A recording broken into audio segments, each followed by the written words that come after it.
Hey YouTube, it's the 30th of March and here's your update on technology.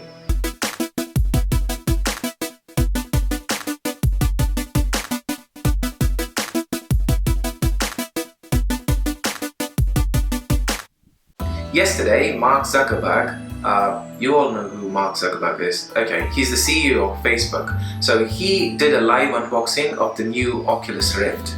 If you don't know what the Oculus Rift is, it's this virtual reality kit that was produced by Oculus. Oculus was set up by its founders as a Kickstarter project for virtual reality kits. They had set a target of 2.5 million. They made it quite easily because obviously it was new in the market and it was completely a futuristic project. And Facebook recently bought it for $2 billion. That's like 10 times of their initial investment. And the good thing is, now the engineers of Oculus and Facebook work together. That's like some of the smartest people in the world.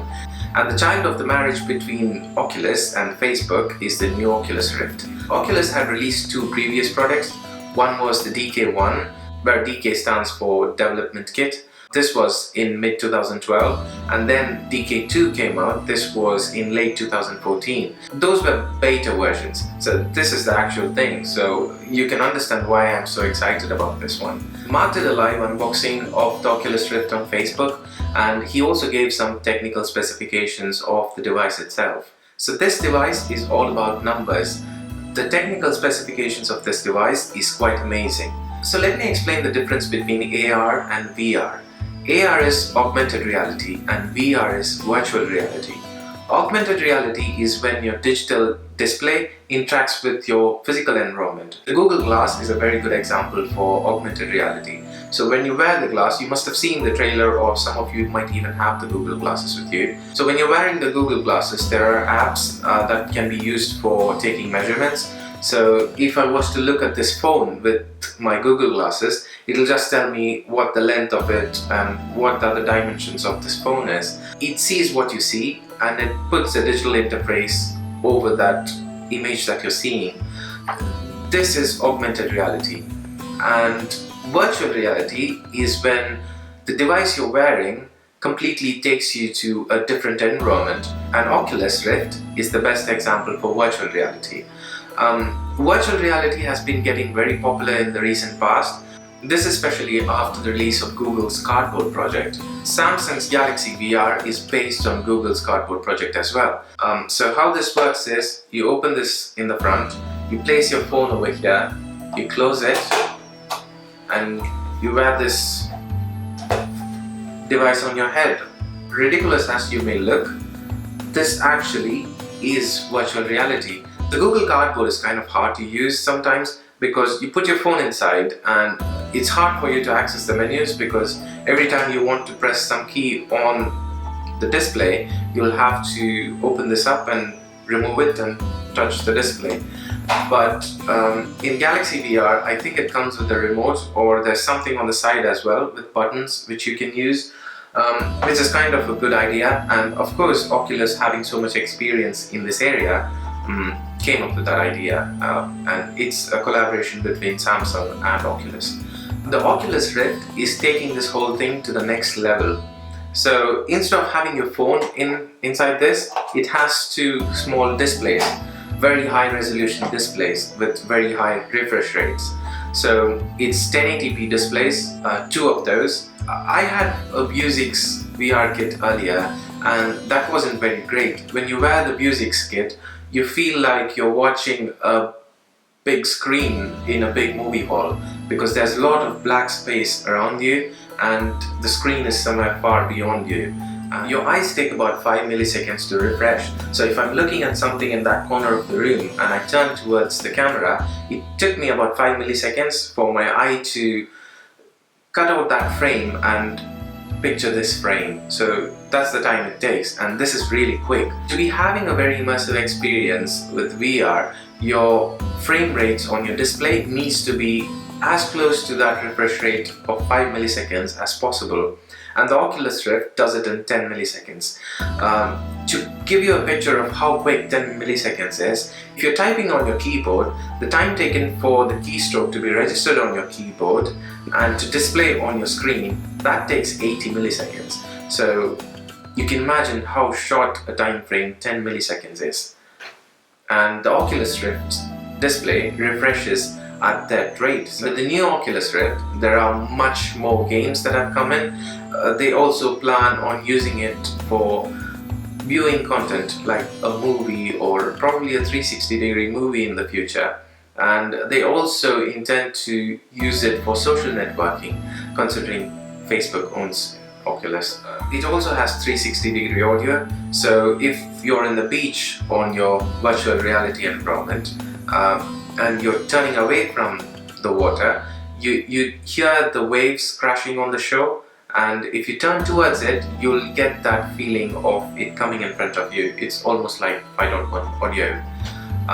So you have 360-degree audio on the virtual reality kit itself. As I mentioned earlier, to have a very immersive virtual reality experience, the display is the heart of this device.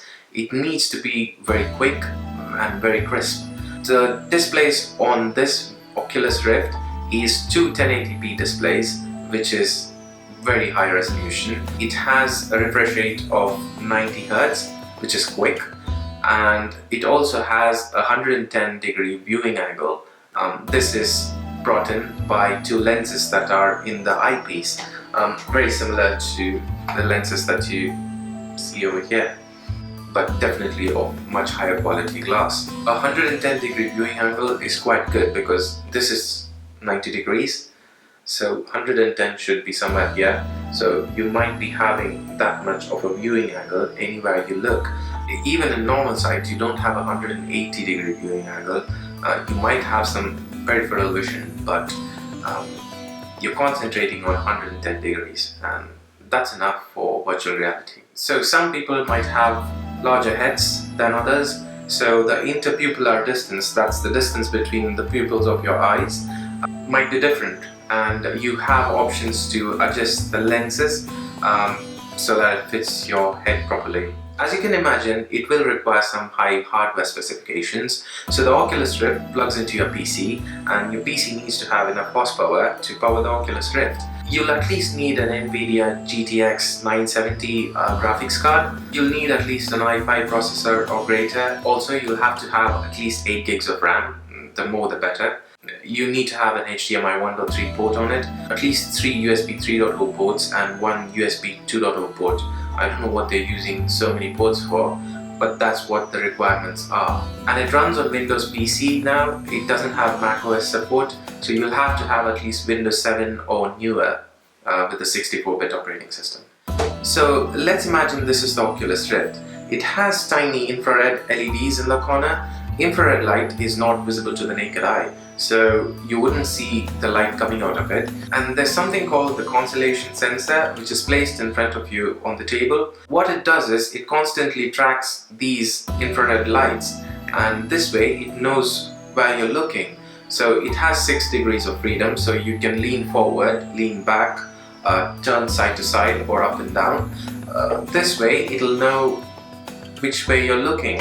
And obviously, based on the tracking, it shows you what's present on that side of the scene. So the more number of constellation sensors you have, the better the experience is going to be. I'm going to quote Mark Zuckerberg's words here because I think he gives you the magnitude of how immersive this experience is. He says you shouldn't have to convince yourself that you're there. You should have to convince yourself that you're not there.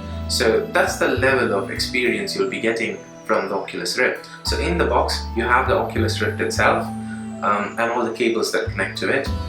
You have the constellation sensor that I spoke to you about. They are working on a new touch controller which works very similar to the Rift itself. So the sensor would be capable of tracking the touch controller. So these are two things that you hold in your hand. You should be able to pick up things in your virtual environment and throw it using these touch controllers. The touch controller doesn't ship with the Oculus Rift just yet. It's planned for later this year, and currently you'll just have the Xbox One controller with the kit, and you all know how the Xbox One controller works. It's one of the best controllers there is. The Oculus SDK is open source, and having open source SDK is very good because when you put the power of developing apps into people's hands, that's going to let your product grow very exponentially. This is what happened with the iPhone when Apple released Xcode, and I think a similar thing will happen with Oculus Rift as well. You must have seen the presentation of Microsoft's HoloLens. I'll put it in the video box over here. It's a combination of both virtual reality and augmented reality, which is quite amazing, but the kit is very expensive. I got a developer edition invite which was about $3,000. I couldn't afford it, so I didn't accept the invite. But comparatively, the Oculus Rift is just $599. So if I skip my next iPhone, I'd probably go for the Oculus Rift. I'm actually considering buying this, but I know there is a long queue and a huge wait time because of the demand. But once I get my hands on it, I'll do a review for sure. And there you go, I've updated you on the new Oculus Rift. And until my next video, take care.